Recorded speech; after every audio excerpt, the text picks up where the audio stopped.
Welcome back to Big Fish in the Middle Kingdom, part of the Migration Media Network. I'm Brendan Davis, your host, and this week's guest is ALADIN FARRÉ. I am doing my best to pronounce his last name. That's pretty close, I think he said when I talked to him. That's pretty much how I said it. ALADIN is a French documentary filmmaker primarily, and he's part of the China Hollywood scene here. And in this case, Hollywood is more of a placeholder for a thing and not just the physical place, although that is the origin of it. And I've been part of it actually from the Hollywood side and, became more involved once I actually started coming back and forth to China and now live here. ALADIN has been very generous to me in particular as I developed this new project that's set in Paris, which is his hometown. I'll have more to say about that much later when we're further down the road. But I wanted to give him a name check because ALADIN is a guy who I relate to in a lot of different ways. We didn't even get into all this in the actual sit down.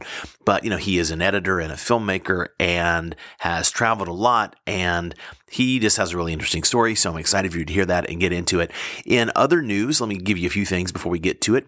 There's still some construction upstairs that's been testing my patience and resolve in ways that really don't need testing at this point in my life.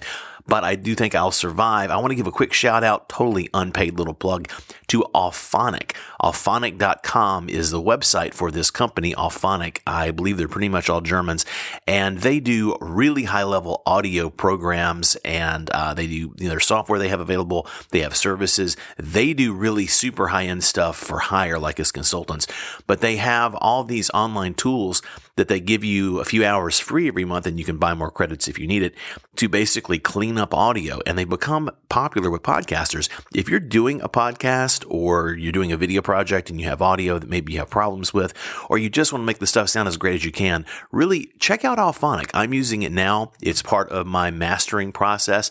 And so if you've noticed the difference between how they sound kind of recently here versus a few months ago, and the show here, I've always tried to make it sound good. I do a lot of work in EQ and mastering of my own. But I've been using Auphonic to really up the game. And on my new show, which I'll talk about in a second, I'm using it very, very specifically, and the results are great. So auphonic.com, check those folks out. And now for the big news. The launch of How China Works starts now. What's How China Works? Well, it's my new show with Ying Li, and I'm super, super excited about it. Now, technically, tomorrow is the launch, which is Thursday, November 1st. I'm recording this and releasing this show on October 31st. And happy Halloween, by the way, wherever you are. But the first episode is already available on the website, and I'll put that address in the show notes, but it's part of the Migration Media Network, as we said, just like this show, and that is migrationmedia.net. And then there's going to be a link. As I'm recording this, I have to record this and put this show out and then update the website. So if you hear this in the first 5 minutes of me releasing it, you're going to have to be patient. But there's going to be a link right there on the homepage, and you'll be able to find How China Works. That first episode is up, and you'll be able to find it very, very soon in your favorite podcatcher. That takes a process. I've submitted it to iTunes, and from there it kind of filters out everywhere else around the world. But the full series launches on Monday. I'll have a lot more to say about all that very soon, but this is the introduction episode where Ying Li and I kind of give you the really, really short version of what the show's about. I won't say too much about it here. I want you to check it out, and I will link it, and I will post about it a bit until I get people kind of aware of it. But speaking of that show, there is going to be a special edition of my companion to this show, my Big Fish side dish, that's going to come out late this Friday with my partners in Migration Media, as well as Ying Li. This is going to be me, Ying, Mike Shaw, and Chris Lin Chu. We're going to discuss that new show, the proper launch of our Migration Media platform, what we've been working on otherwise, and that includes updates on Mike's podcast, Migratory Patterns, as well as Chris Lin's very ambitious new project, The Chrysalis Chronicles, which I'm such a big fan of. And we're going to have a whole lot more to say about all this stuff. Now, this side dish show, it's proving to be a pretty interesting experiment, I think, both for me as well as from the feedback that people are giving me. And a lot of good things are coming out of it. The looser format of it is really a fun release from the more structured nature of these Big Fish interviews. These actually are kind of structured, although they go a lot of places. And, I indulge my own tangents and those of guests, and I do my best to edit it. I try to find a balance of keeping it interesting but focused, and I let us kind of wander, but I try to bring it back. And, some interviews more naturally lend themselves to that, and some kind of more free range. But Big Fish Side Dish is very free range. And so as you'll see, though, the How China Works episodes are really compact. They're tightly designed, really densely built with a lot of information. I've been using the phrase info nuggets that Inging and I are putting in there, as you will soon see. So this side dish, though, this is something that I'm going to continue doing. The release dates are generally going to be Friday evenings, China. Sometimes that's going to float around a bit. If we have anything special to announce, I may drop an extra one. If there's really nothing happening that week, I may not do one. But Kevin Geiger, who was my guest this last week, we had so much fun, and it's done pretty well in terms of like me tracking the downloads and the plays. It seems to be pretty popular, and we've both got a lot of feedback that it was fun, and a lot of his friends especially said, you should do this more often. And we enjoyed it so much that we're going to try it out and make it a regular thing. So basically on the 4th week of each month, kind of moving forward, Kevin and I are going to do a regular check-in. And we were joking in the interview because we both kind of took dark turns with things we were talking about. And so we might jokingly call it the Fretful Laowai Show, but it's really still under the same banner. Anyway, I've given you a whole lot of information this week. Please don't forget to check out the links in the show notes linked at the blog post here in this episode to find out more about all this stuff. But for now, back to my guest, the man of the hour. Please enjoy this interview. I really love talking to ALADIN FARRÉ.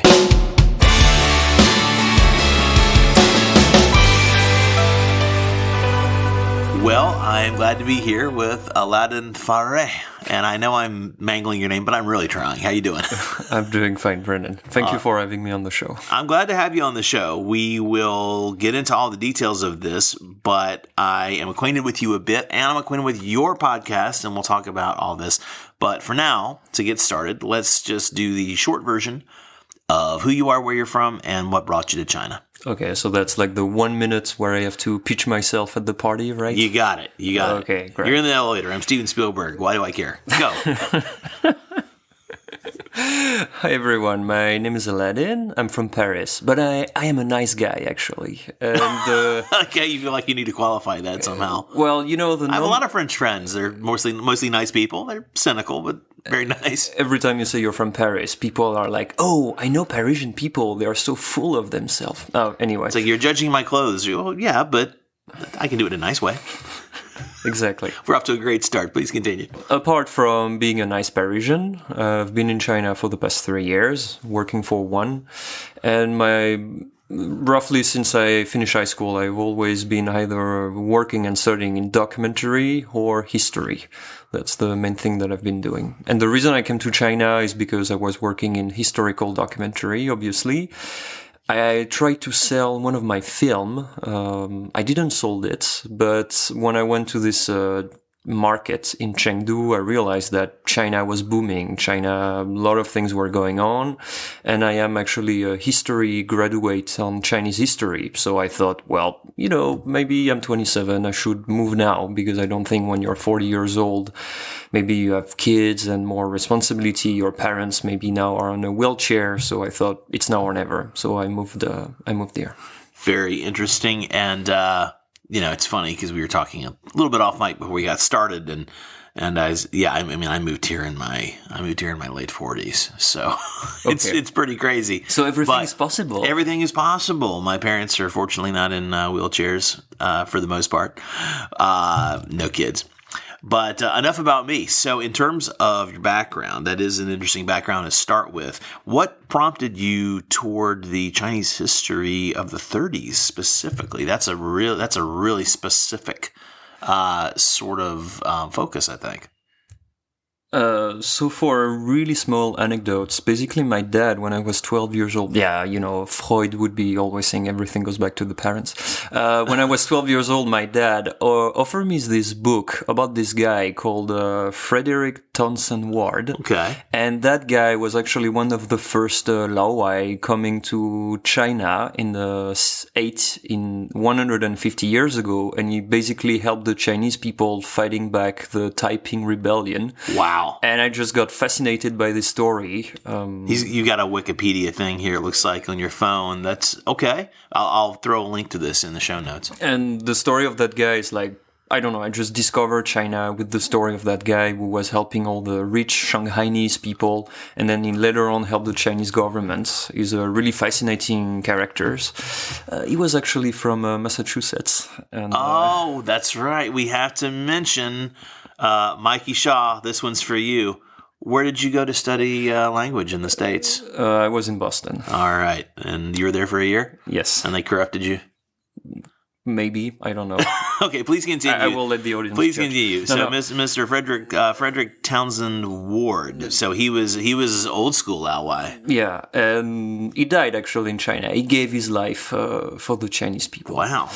And I don't know, since that book, I've always had like my eyes on China. And then later on, when I had to do my master history degree, I had to choose a topic, the history of Europe. I'm graduated at the Sorbonne University. And I don't know, history about Europe and North America, lots of things have been written. But things about Asia, European people usually don't really care. So I ended up doing something about China history in the 30s, kind of by accident, because I wanted to go to Berlin on an Erasmus program. All right. And China was a way to go there. It's not really interesting, but I had a thing for China, and then, sometimes things just unfold themselves. So that's how I got so much acquainted with Chinese history. Interesting. And so you also mentioned that you did film degree. Where did you get your film education? The same school, Sorbonne University, which was production, especially. It was not at all directing.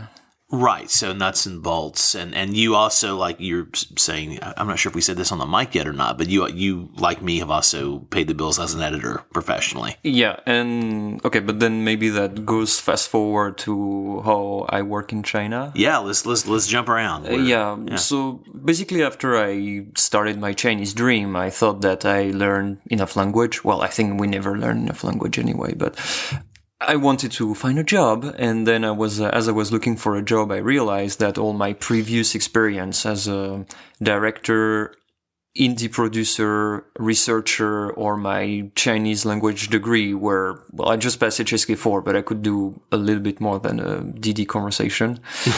But after that, it was not enough. And what's really funny, I don't know, for any listeners who would be outside of China, would like to move here, I think you guys really should have like one technical skill. And that's the way you're gonna start working here. Because there was like the one line in all my CV that the company picked up, and they were like, oh, that guy knows how to use Premiere Pro and speaks English and French and a bit of Chinese and a bit of German, so maybe we could hire him for that. Like all the previous experience, they basically did not care. I don't know if that will relate to a lot of people coming here to China, but I feel like if you don't have a really specific technical skill, it's going to be really hard for you. Or maybe your parents are from China ascendant, or you really kick ass in Chinese, but I don't see a lot of people doing this. That's a very good note. And for the sake of answering your question, so the audience, I mean, it's different from show to show, guest to guest. Some people, of course, track in different areas, but generally speaking, the show has averaged towards about a third China, or a little more than that. It's about 40% China. It's about 30-ish% the U.S., North America, Canada, and then the rest of the world. That's kind of the breakdown. It was about a clean third, but it's a little more China heavy. But it is a lot of people. It's both people who are sort of China watchers. I mean, if they're serious academic nerd types, they're listening to Seneca right now and not listening to my show. But if they're interested in culture and getting to know people's stories, I have a lot of people. I have friends from back home who have told me, either just directly or I've seen the comments from people I don't know, but who are back home, that they enjoy just, this is an adventurous kind of thing. And for us, it's like, this is what we do. And everybody we know is, if they're either Chinese or they're doing the same thing. So we take it for granted, but it is, it is a thing, right? What was that adjustment period like for you? That leads me to the actual question, which is, what was it like for you when you first came here? Did you visit prior to moving, or did you come here and plant roots? When I arrived, it's September 2015.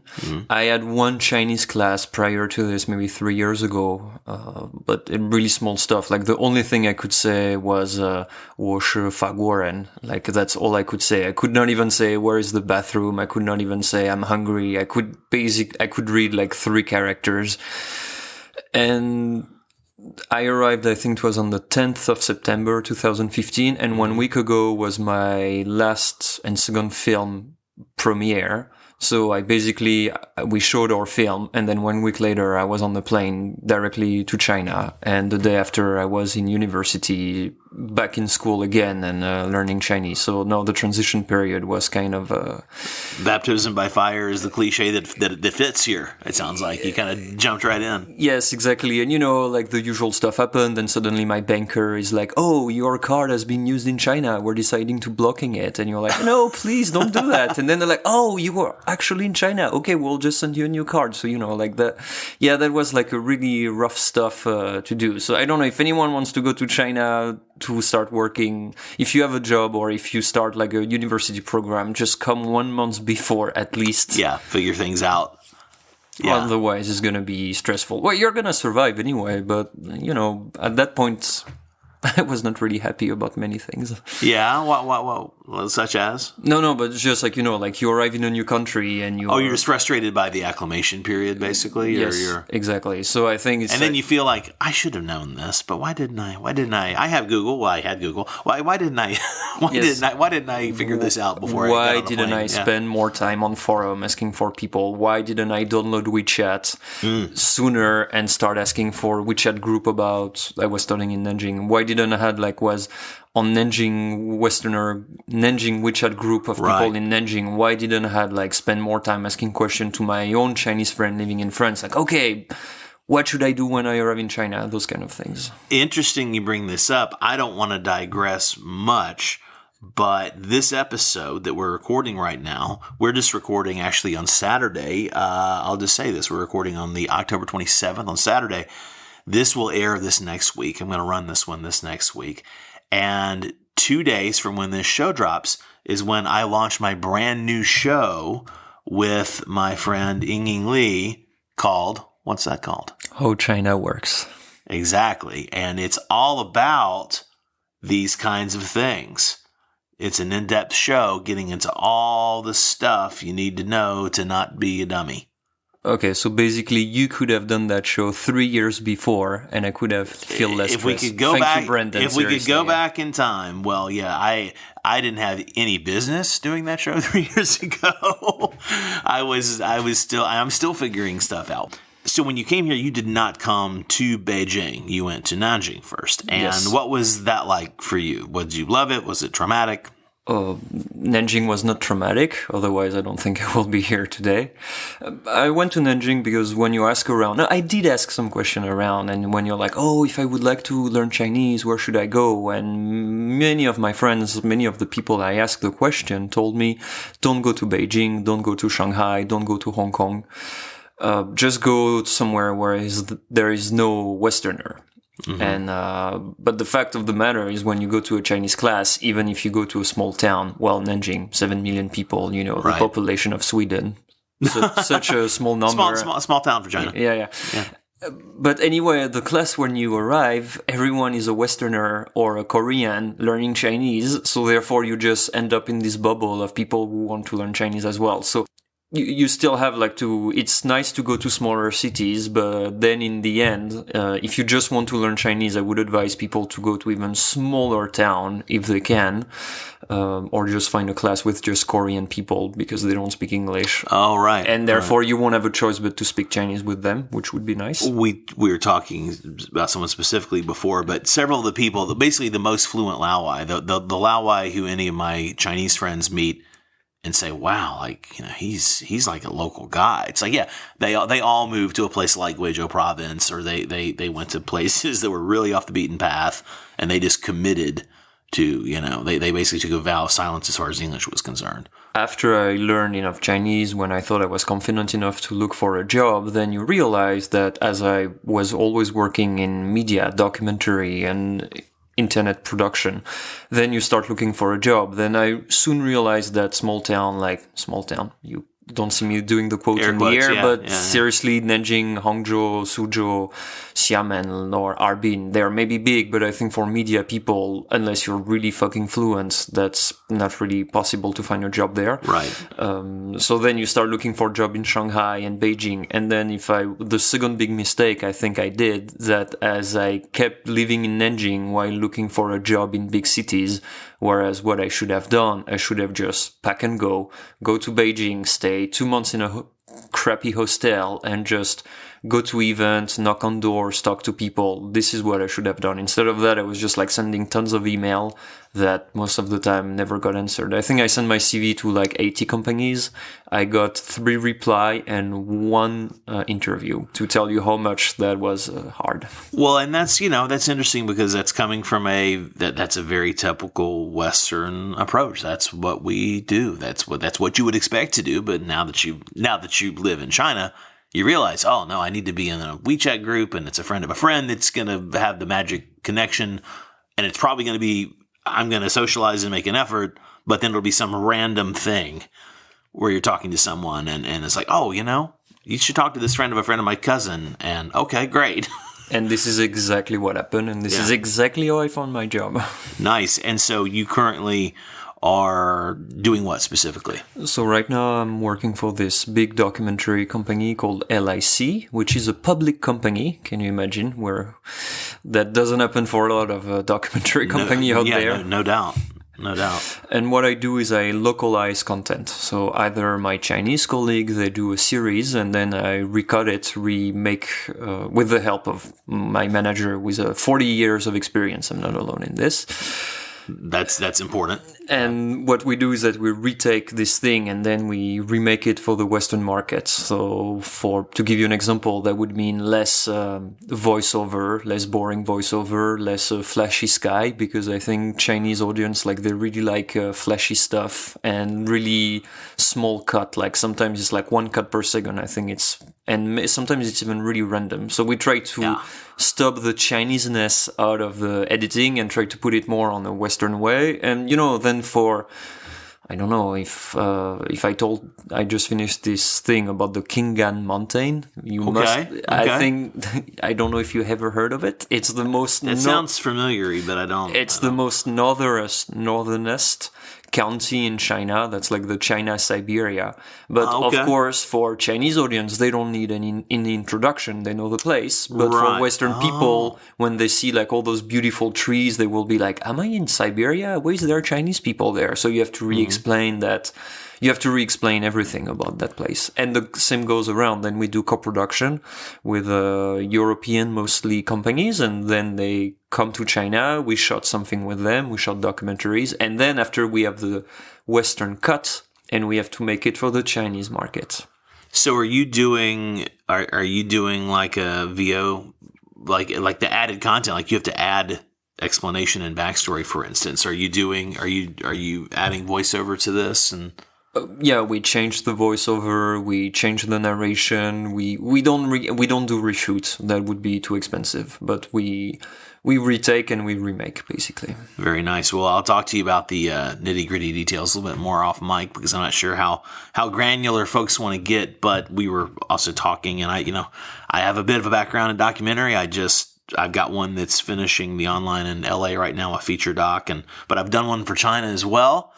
And that was an interesting experience. And I'll leave it right there. I'll say it was a very interesting and educational experience. So speaking of your other job, and I know from experience that this one is I would assume that this one is more of a passion instead of a retirement play. But you produce and host a podcast yourself, the Middle Earth Podcast. Tell everybody what that's about in case they're not familiar, which of course I'll link you as well. Yeah, considering the number of clicks I have, I think not many people have heard about it. Oh, well, I'll get you at least 10 or 20 more. Come on. Oh, great. It's more than work. It's a hobby so far. So when I came here, because I started listening more and more podcasts, and then I realized that there's a lot of shows about China. So there is yours, for example. There is Seneca. The one thing that I realized that there is not so many shows about China cultural industry. We have tons of stuff about personal story like yours, or we have something a little bit more nerdy. Well, it's not more researchy like Seneca, or we have tons of stuff about China tech. Exactly. But there is almost nothing about the culture at all. There is industry, China history podcast that I like a lot. And at the same time, so you have this lack of podcasts on the cultural industry. And on the other side, you have like all those big events where people are always saying, yeah, we need to do more co-production. We need to link more the East and the West and blah, blah, blah. But I mean, you must know that yourself in your own job. This is not an easy thing to do. I've been doing it for better part of 10 years and I've actually done it. Yeah. This is not about me, but I have experience. That's why I came here. And I've changed my focus because of, long story, not the Brendan show here. But yeah, very frustrating to do that. So if someone wants to back up a truck full of money and pay me to tell them what I know, I'm glad to do it. But I'm not pushing those rocks up the hill on my own for my own pleasure. Yeah. So I think, to just put it frankly, I think there is a lot of bullshit. And just to give another personal detail about me, 2 of my parents, they are actually artists. My dad is a comedian. He's even on Wikipedia. Can you imagine? Oh, awesome. Okay. And my mom is a choreographer. She's not on Wikipedia, unfortunately. Oh, okay. We'll have to get on that. You have to get a page for her. Yeah, we'll do this. But as soon as I was a kid, I realized that it's not because you are doing artistic job that the money fall from the sky and you can just live out of your sheer passion for the stage or the movies. You have to make a living. You have to find strategy. You have to find partners. You have to deliver things on time. And I think that every time I go to those big events and everyone talks about, let's do co-production, there are lots of time just putting it like really flowery speech, but we don't have a lot of details about that. Right. So when I arrived in Beijing, at the beginning I was just, because I'm a really curious person, I try to be social, I just went to talk to people. And at some point you realize that I'm not a big shot producer, I'm not Spielberg, therefore many people, they don't have time to talk with me. So I thought, hey, what the heck, all I have to do is I just have to start a podcast and maybe more people will be willing to talk to me. I would have come to talk to you with you, Brendan, even though you didn't record me today. But, very nice. Very nice. Thank you. You see, I'm such a good guy. No, but joke aside, is modest too. It's one of your better qualities. Well. Yeah. No, but joke aside, the fact is that I wanted to have working experience of people, right, so that they could kind of tell the bullshit or the reality of the job by working in China. Absolutely. And just as you were giving your own audience rating, what's funny is that it's like 60% of the audience are in the US, 25 are in China, and the rest is roughly Europe and the Middle East. Mm-hmm. And from that, I learned a lot. It was just a personal journey for me to know, how do you make a movie in China? How do you do co-production? How is the market of video games? Because every time I go home and I say I work in China, every time people are like, oh my God. Are you in AI? Are you in VR? Are you in AR? Are you, or more, I think my friends, they know what I do back home, but that's true. But still, it's like they think that it's the market of the future. Maybe it is, but it's not as easy as it is. And I think that movies like The Great Wall of Zhang Yimou with Matt Damon proves that it's harder than it is. And, I don't mean to pile on. It's not even a late hit. This is old news. And I've talked about this on other people's podcasts as a guest. And, everyone who does China Hollywood stuff has kind of worn this out. But the short thing that I summarize everything I've said about this, I don't know anybody in Hollywood who thought this was going to work when we first heard it. I don't know anyone. Yeah, no, everybody I know thought it was going to be a absolute, people were hoping for the best, but expected that it would not work. And for many of the reasons why it ultimately didn't work. Anyone who knew anything about China, that is, the people who were optimistic about it had other reasons to be optimistic. But this is also something that you learn from, time in the business and plus time in China. And it's a very specific, skill set to have all these different things. So you actually, you just volunteered answers to a lot of questions I was going to ask you, which is great. It has a cultural focus, Middle Earth podcast. Not unlike that new show that I'm going to do. That's actually part of why I'm creating that other show, is to get into the cultural stuff, and to what we say, and kind of our pitch on that is to help bridge the gap where possible, and to at least understand it if it's not possible, so that you can do your best, to deal with it. So in terms of what inspired you to do yours, you're listening to podcasts. Let me ask you this: Why did you get more into podcasts once you came to China, and why? I think because as you arrive in China, then suddenly you realize that you're stupid, and then you want to watch more news. You want to understand more the country where you live in. Right. This is how you end up. Listening to Sinica and other shows, and then it helps. And I was just frustrated that there were nothing about cultural industry. It's not just culture; it's cultural industry. I understand. So, was there a specific inciting incident or a frustration that led to that, or was this kind of a slow awareness of there really is not this thing, and this is what I'm lacking? Were you just clearly aware that's what you're missing? What's funny is that I actually, during my day job, during my weekends, of course, because during my job, I always work on my job. Totally focused. I never do any side project at all. Never think about anything else. Exactly. And I actually pitched a few projects about documentary and the podcast to my manager. And like my 3 documentary project, he kind of tossed them out. Like, yeah, that's nice, but long list of you should rework on that. But when I pitched the podcast, my manager was 40 years of experience in factual content, was like, yeah, that's a good stuff. I like that. So I already thought that must have been like the most interesting things to do. Then later on, you work. I have the privilege of working a full-time job, a desk job. Therefore, it's not like I can go on shooting during weekend. Right. Then third point, it allows you, when you do your own podcast, you can meet more people more easily. It's a really bottom things to say, but that's just the ugly truth. I think I could spend more time and learn more things thanks to people because I put a mic in front of them. And I'm sure they would have told me the same thing, but now I'm really glad to just distribute it around because, as I say again, I think there's a lot of bullshit about co-production with China, and if I can help people to understand the market a little bit better, I'm glad. And if one day I can be hired as a consultant, that would be even better. But that won't happen yet. Maybe the universe will hear your pitch. Oh, don't sell yourself short. I think it's highly possible. Well, for the sake of people who haven't heard it yet, again, I'm going to, of course, link this. We're nowhere near done, though. I'm just saying that you have a very interesting format. It's monthly format, at least in terms of the way it shows up. That's by choice.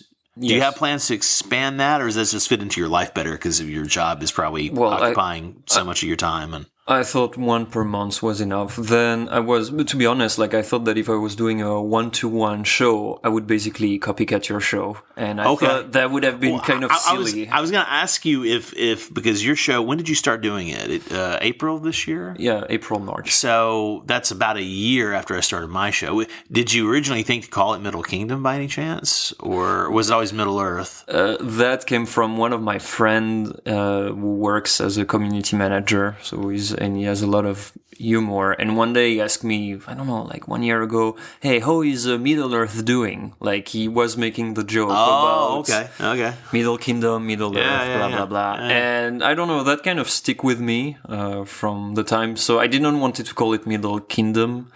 And I just thought Middle Earth because, it could be Middle Earth could be almost the same thing as Middle Kingdom, and at the same time Middle Earth is like a fantasy place. It doesn't exist. And you get that confused overlap from Lord of the Rings geeks who discover you by accident. Yes, exactly. You get a few accidental plays here and there. It's not a bad thing. But actually, for the listeners out there, Middle Earth on the Lord of the Ring, actually Middle Earth is like the Earth of the Middle Earth in Lord of the Ring is actually the place where people live. The top Earth would be the sky, and the down Earth, or I don't know how to say it specifically in English, would be hell. Like the underworld, basically. Yeah, exactly, the underworld. So Middle Earth is not in the middle of the map. Middle Earth is between the sky and the It's underworld. Where the humans, it's where the people live.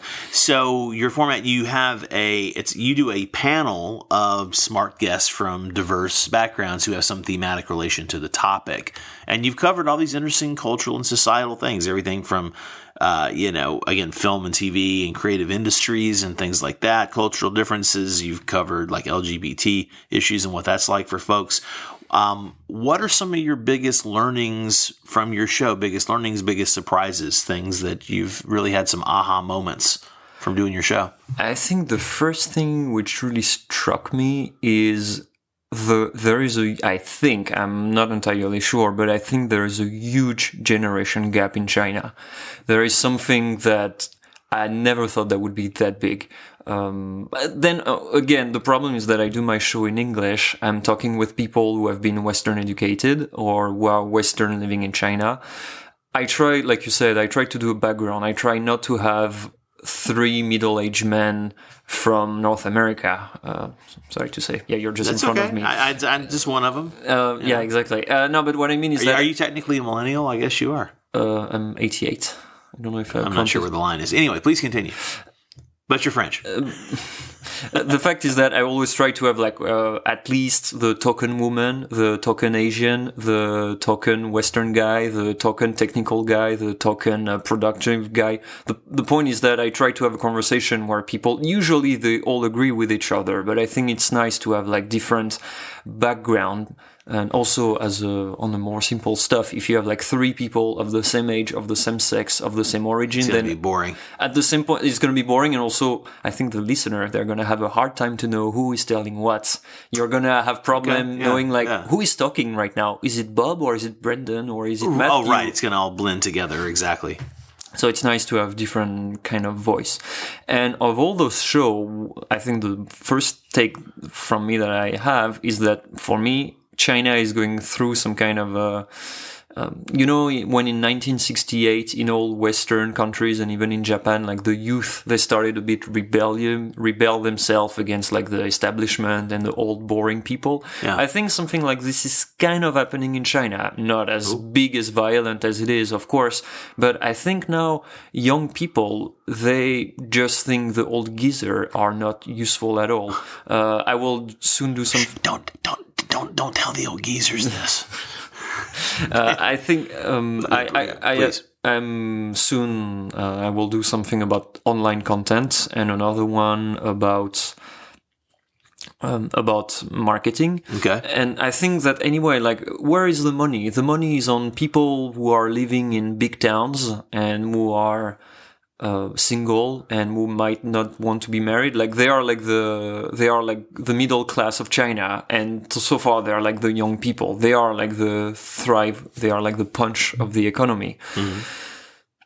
So far I think that there is more and more people in big towns, like they want to live their life as the way they want. They want to watch American TV series. They don't care at all about CCTV. They don't watch TV anymore. Just as I was learning Chinese, I was asking all my young friends, hey, where can I watch an interesting TV series? And all of them told me, well, I don't watch Chinese TV series, they're all boring. I just watch Netflix shows. And when you ask your teacher about TV series, they just like, oh, I don't know, just watch CCTV1, the news, it's not sexy at all. Or they just tell you even worse. They just tell you, no, study more. Like, don't watch shows or everything. Yeah. Yeah, I have to consider the source there for that information. But so the generational difference is what you were saying. So that was a big surprise. And this... I never thought that would be as big, because I think that, I don't know, in France, even though my parents, they don't really watch a lot of TV series, but they can see the quality of it, or they're gonna maybe go watch one blockbuster just for the fun of it, maybe once in a while, but not too much. Sure. And I don't know, I feel here there is such a generation gap. I think the old generation, they also have more like they are just like old school, but really more old school. And the young one, they want more freedom and they want to spend their money where they want, and they don't want to be married. I don't know. That's just my personal take on it. Maybe I'm wrong. Well, I mean, I've had several guests that have touched on this in different ways, and I've also had this conversation a lot just, with people without a microphone going. But someone pointed out, one of my Chinese who lived abroad a long time friends pointed out that that basically every 10 years, like the generations are really about every 10 years, you have a giant evolutionary gap at the far extremes of that 10-year period. And that's part of why they refer to the post-80s, post-90s, post-2000s generations as like a Chinese vernacular for what we say. They don't think it like I would say, are you a millennial and I'm a Gen Xer? Those are like 20-odd year differences between these epochs, right? Like 20, 25 years versus 10 years, because the world changes so fast here, and there are all these sociocultural reasons for this about, migration of people for jobs and economy and educational the various opening up, creating certain opportunities. And so it is hugely different. What are some other things that you have noticed or thought about from doing this? And as I'm talking about this, there is one thing that really frustrates me is that when I'm looking for guests, I realize that the majority of Chinese guests who can speak English are people under 30 years old. Like, I can hardly approach a boss of 40 or 50 because if they're doing media or if they are doing anything close to creation, they don't really speak English. So far, I did not hear a lot of people doing that.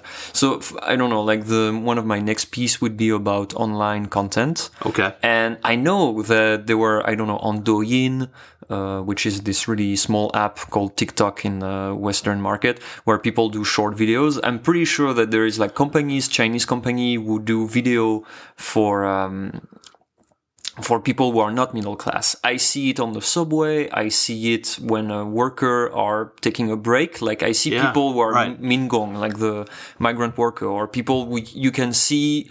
Sorry for judging, I'm from Paris, but I can see from their clothes and their helmet and their bag that they are working class. They are the working class hero. And those people, they're also watching online content. They're watching film. They're watching stuff. So all those people as well, I wish to approach the kind of people doing that kind of content. But now I don't speak enough good Chinese and I don't know where to look for. But I'm sure there's like fascinating stories about those kind of creators who do creation for people who will never watch Netflix.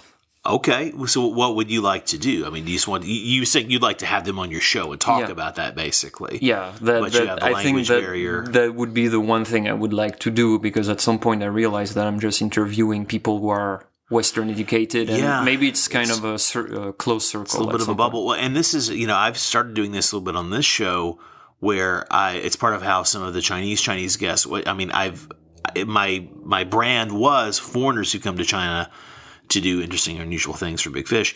And I kind of quietly, I made a mention of it and I haven't kind of hammered it home every week, but I have opened it up to being people who have come to or returned to China to do things that are interesting, unusual, etc. And that's how I've had some Chinese folks who have gone off and lived a life elsewhere and are now just choosing to come back and be part of things here. And they're different people. They're different. My partner, Ying Li, on How China Works, she's a different human being than if she had, stayed in Kaifeng and then just made her way to Beijing eventually, right?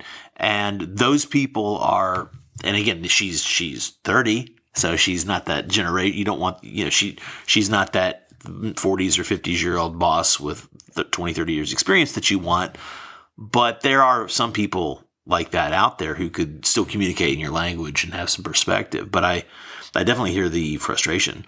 In terms of your show, so again, and I'm not just saying this because you're sitting here and I'm trying to be nice. I'm not that, I'd like to think I'm that polite. I don't know if I am, but the reality is I like it. And part of what I like about it is that you do have, it doesn't feel like, because you take your time with it, basically.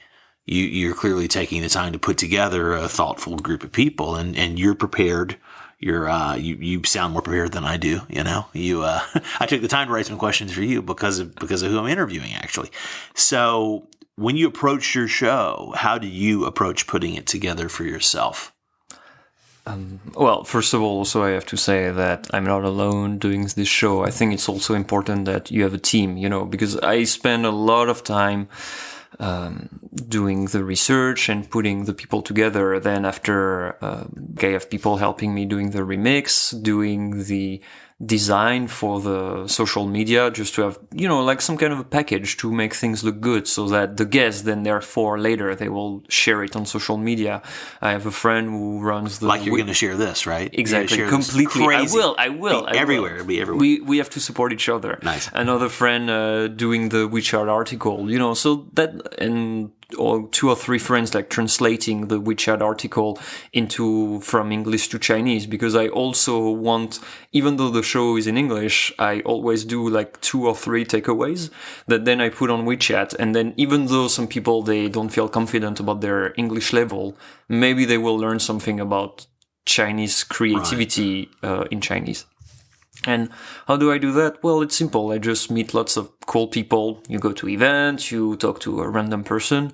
Then in my mind, I basically start seeing things like, okay, maybe we should put Bob, Matthew, and Chang together, and then voila, we just end up. But that takes a lot of time because you have to find the time for everyone. Exactly. And especially people in creativity field. Like there will always be a guy going on shooting. The other one has to go to this market where he's going to sell his stuff. The third one is just quit his job or things like that. So it's hard to put 3 people together. That's also why I just do like a monthly podcast. Yeah, I can only imagine that. It's hard enough for me to do the one-on-ones like this. So you mentioned the translation aspects. Are you also tracking on Himalaya? Do you have a channel on Himalaya? I have one. But then I just put so Himalaya, for the audience, is this app which is, how would we call it, like the Spotify of China? Well, it's basically, it's like Spotify, or I mean, it's music and audio and video learning programs, and they've become really well known. Actually, only people who really follow podcasts, people are aware of it, because it's sort of their answer to Chinese folks. If they have not been kind of globalized at all, they're not listening to the shows on iTunes really, or even the other podcatchers. They're basically going to Himalaya FM or one of their competitors, and they're listening to often paid content or things that'll be they'll have a freemium model. So there's online learning. There are people doing their famous lectures, and like Chinese lectures, who do courses on this or that aspect of Chinese history or culture or language or music or something, and people will pay maybe a few hundred RMB, $30, $40, $50 US roughly, to get access to a course of learning. And so it's pretty interesting. It's kind of like a Udemy, like a learning platform, plus a podcast, plus Spotify, all rolled into one. And so this is the reason I thought, even though the show is entirely in English, but I just put it there. And to be really open about my audience, I just have a few hundred clicks per month. But then on Himalaya, I think every episode has around 50, 60 clicks. So okay, that's so it's a decent. So you get some impressions from there. Yeah, I put the title in Chinese, and then I put under parenthèse. Are you speaking French to me? Sorry. This thing, like the header of he's drawing for us. That's okay. It's all right. Oh, in parentheses. Yeah. Yeah. Okay. So you'll put Chinese title, and then parentheses you'll say English, or you'll say what? Yes. So, and then on Himalaya, what I do is that I put the title in Chinese, and then in parentheses, I put just that it's in English, so that people you let people know. Yeah, I don't want them to get too excited. Oh, great, we found this cool thing, and then what the hell is this? Yeah, exactly. What are they talking? Well, with my my former assistant, bless her heart, was working with me at my old company, and of course we only could, nights and weekends. I mean, wouldn't take any company time doing this, but she was working to help translate show notes and to do, we were feeding this show to my Himalaya channel, which is now, I haven't touched it in over a year. So it's probably dead. I'm probably locked out of it, but I would love to do that. But it's definitely a niche for people who, I think it really needs to be Chinese. I've had this debate with a few people, and I know a few people. My friend Fei Wu she is Chinese, but she lives in the States and has a popular podcast and then actually a video series coming out. And she's creating a Himalaya channel, but she's Chinese, so she could do a show in Chinese. And so it's like, that's the way to do it. So I digressed a little bit, but not really. We kind of expanded into this direction. Let's circle back as we're sort of in the home stretch here. In terms of your China plans, I mean, I'm kind of curious. Here's the compound question, and answer this however it occurs to you. What is sort of your current assessment of the industry you're in, specifically documentary film? And what are your sort of medium to longer range plans, as much as you're comfortable to share, speculate, look in the crystal ball? How does this all kind of work for you? Do you see yourself? Are you the one on the one-man mission to Francophile the Chinese film industry, documentary industry? What are your plans? So, Brendan, I will open my heart to you. And say, yeah. Tell. He's even doing the thoughtful, stroking his chin beard there. Yeah, I wish it would be longer beard. I wish we had a camera on you. I would hope. So, first of all, to come back to the first part of the question, which is how is the documentary industry going? To give a small resume about how it works. Basically, if you work in documentary, here you work with television. And most of the time, it's a really weird system because the television, they will broadcast your film, but most of the time they will not give you money. So they will put you in touch with advertisers who will pay for it. And if you're lucky enough, maybe, I don't know, you're doing a nature program about a place, a mountain or whatever, and then maybe the local government, they're going to pay for it because they want you to be their brand. They want you to make a documentary about the cool mountain when there will be monkey or a really specific trees, and then they pay for it, and then you will go to see a channel and they will put your film out there for free. But this is... So they get free content. Yes. It's quite a racket. Yes, and... I don't know. I think and this is like, I think the old way. This is like the geezer generation, to come back to the conversation about the generation gap. I think that this is like the old way of doing, this is an old way of doing a documentary in China. Then after, the new way would be you go to see iQIYI, Youku, Bilibili, all those apps who are like the Chinese Netflix. And then you can, you propose them something, and then maybe they will pay for content, like the real, like the Western way. Let's say. Yeah. The VOD platforms here are the way to actually get paid, where you're not having to try to go hand in hand to a sponsor. You're actually going to the outlet and trying to say, do you want to commission this, or maybe you have a finished thing that you did on spec, but they might be able to purchase it after the fact. And as for the future, I think China, it's not easy every day, but then it's a fascinating place. I mean, we're talking about the second economy in the world. This country is getting bigger and bigger, and whether you like it or not, I think we have to pay attention to it, and we have to understand this country, and one of the best ways to live here. So I don't know if the audience really care about that, but I wish I could stay longer, and then I wish I could be a producer of factual content. So maybe, let's say in 3 years, you invite me back again and I see if I made my Zhongguomeng, my Chinese dream. Yeah. But for that, I think if anyone wants to move to China and start their own company, first of all, if you do cultural company, you must have a local partner. You cannot do your own stuff by yourself. Must, yeah. Therefore, now the goal for me, and maybe for many other people, is you have to find a partner that you trust, and then you can start doing content.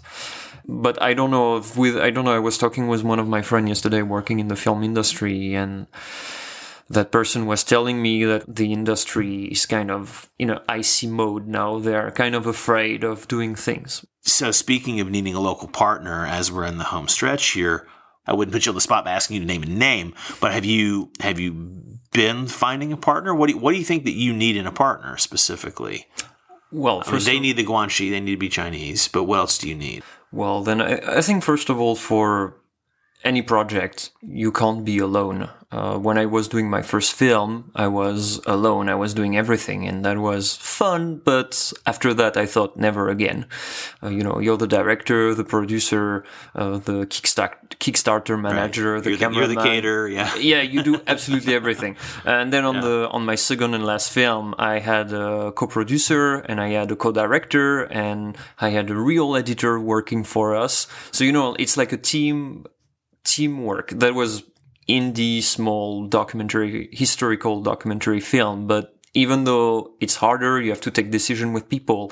I think if you do media, it's a several people job, and everyone has their own take onto some part of the job that has to be done. You cannot do everything by yourself. So therefore, even though it was not a legal problem, I would still need a couple of partners to work with me, because I think it's important that people check balance everyone in the room. Like, oh, I think, dude, you were way over the top with the director, or no, you should be stronger on that. I think it's important that you have people who you can help each other.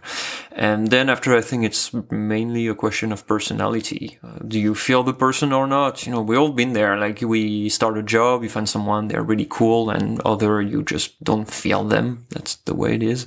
So far, I don't know. I think I might have found someone, but we will see in the future what happens.